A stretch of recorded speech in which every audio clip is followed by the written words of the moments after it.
Hello, everyone. Welcome back to the Axiom Global podcast in the Offshore BIM Partnership Insight series. I'm Sujona Chatterjee, and in our third episode, we are going to discuss why some BIM partnerships may not succeed. With me today is Amritraj Bhattacharjee, who has more than 20 years of experience in the AEC industry. Thank you, Amritraj, for joining us. Thanks, Sujana, for this lovely introduction. Looking forward to this. So, my first question is BIM has transformed collaboration in the AEC industry, but partnerships still fail. Why is that happening? That's a good starting one, Sujana. Interestingly, this is rarely about technology. Most failures actually stem from a lack of clarity. Ownership, accountability, these are the two key areas where we see a lot of failures happening in lack of clarity as such. Can you expand more on these two factors? Sure. Okay, let's say it's a multidisciplinary commercial project. We have plenty of stakeholders in those. Let's say we have an architectural and the structural teams. Now, what happens is sometimes the architectural and structural teams, they may assume that the other is responsible for updating the changes, the grid changes, in fact, in the federated model. Now, this update is actually done by no one. So what happens? It gets delayed, coordination drawings fall out of sync, downstream teams actually begin working from outdated information.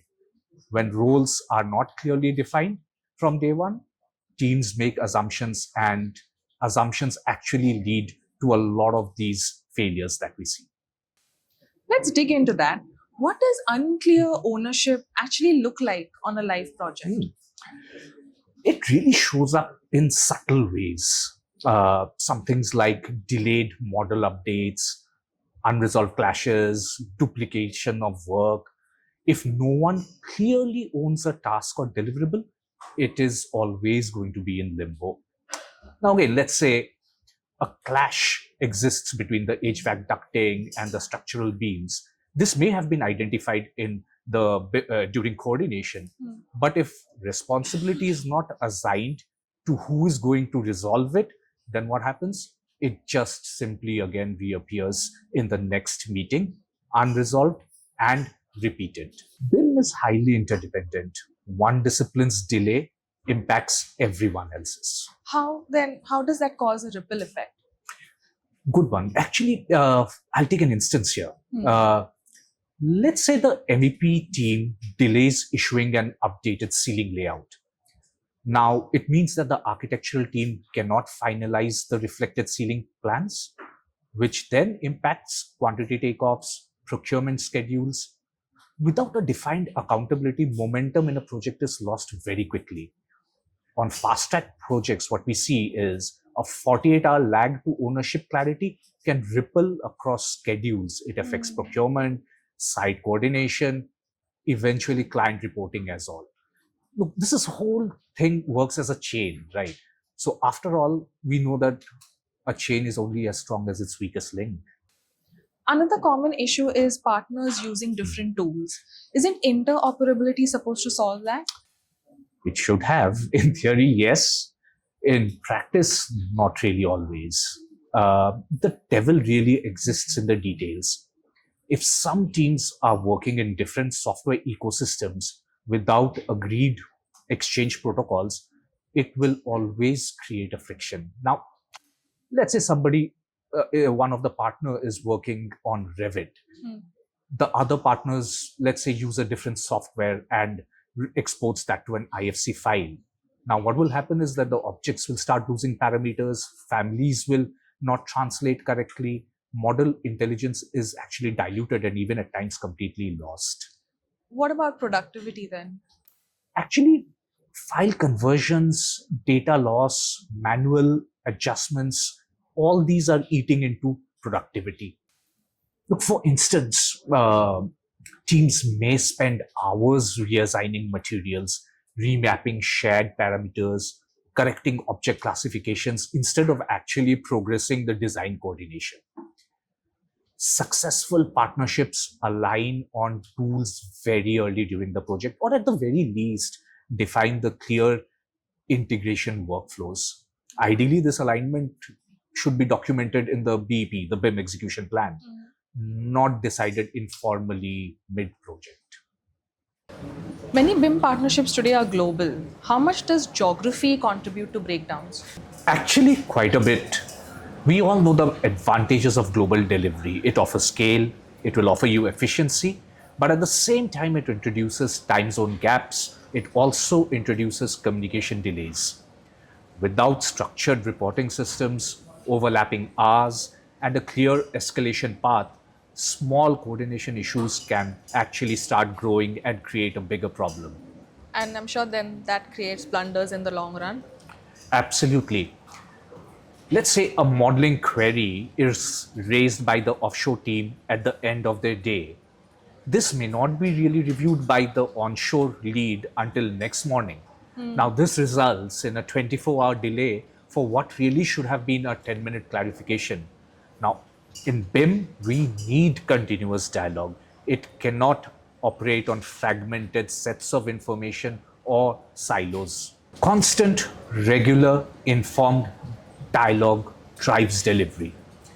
Now, for instance, even weekly governance calls combined with daily coordination touch points, shared dashboards, those things dramatically reduce the misunderstandings and ultimately lead to a saving of a lot of rework on global projects.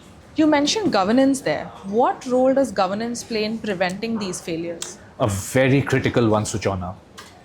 Governance meetings are actually what their performance checkpoints. Now, what gets measured, that can get managed as well. Reviewing KPIs, quality benchmarks, and coordination matrix keeps everyone aligned. Let's say tracking the number of clashes and the clash resolutions each week, that provides you visibility into whether coordination is improving or has it just stagnated. Now, without these regular forums, problems will really stay hidden until they really become a very, very costly affair. Let's say if model audit failures aren't reviewed monthly, non-compliant modeling practices can just keep on multiplying and eventually lead to a complete breakdown of the modeling parameters even. Strong governance shifts partnerships from reactive firefighting to proactive management. So, if you had to summarize, what do BIM partnerships need then to succeed? At its core, successful BIM collaboration is not driven by software capability alone. It is always driven by structure, it is driven by discipline, it is driven by shared accountability. Clear ownership ensures every task, model update, and coordination decision has accountability attached with it. If it is not accountable for, then what you'll see is deliverables will stall, assumptions will multiply, and then the interdependencies will just start creating further and further of bottlenecks. Tools again are important. Agreed tools and clearly defined workflows prevent loss in productivity. This leads to efficiency through, and it's not just efficiency in a part of the project, right? It's efficiency that we are talking about throughout the project life cycle. Communication frameworks are again important. Without defined communication frameworks, there is actually a communication breakdown possibility even. They are critical in preventing costly delays. BIM actually largely depends upon continuous dialogue. Last but not least, governance, consistent governance that brings all of this together to provide visibility, to provide accountability. It alters partnerships from reactive problem solving ones to a very proactive performance management one. So, in a nutshell, BIM is collaborative by design, but collaboration can only succeed when it is successfully managed. Now, we have all seen the movie King Richard, right? Richard Williams, father of Serena and Venus Williams, says a very apt thing: failing to plan is planning to fail. Unless all these processes are executed effectively, there is every chance that BIM partnerships may not succeed. Thank you so much, AB, for sharing all those key and practical insights with us today in our podcast. Thank you, Sujona, for having me.